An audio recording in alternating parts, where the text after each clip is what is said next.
Selon nous, la plus grande question pour les investisseurs actuellement est: est-ce qu'une récession est inévitable ou est-ce que l'économie américaine et donc l'économie mondiale vont être résistantes et tenir le coup?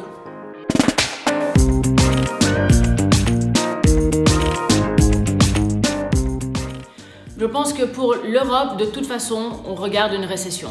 Beaucoup des grosses économies européennes avaient déjà une croissance faible et proche de zéro, voire négative. Et l'impact de cette épidémie et des mesures de confinement qui vont avec suggère que la croissance sera négative pendant plusieurs trimestres.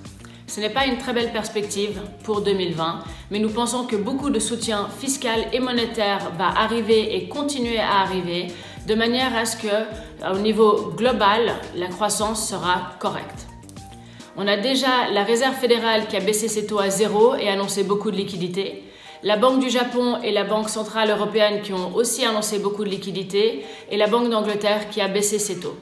En plus de ça, on a plus d'une vingtaine de banques centrales dans le monde qui ont aussi baissé leur taux d'intérêt, donc le soutien monétaire est déjà important.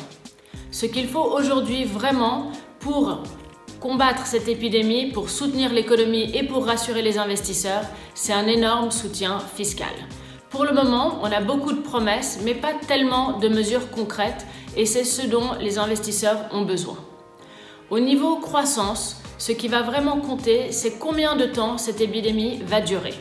On parle de mi-avril à mi-mai en termes de pic et de sommet pour le nombre de cas. C'est ce que les investisseurs vont regarder. Donc on sait que la croissance de mars va être très mauvaise, avril et mai probablement aussi. Ça suggère un mauvais deuxième trimestre, mais on espère qu'on aura un rebond plus tard dans l'année. Au niveau investisseur, les marchés ont déjà énormément corrigé. On est peut-être proche des bas, mais on pense tout de même que c'est un petit peu tôt pour rajouter du risque dans les portefeuilles.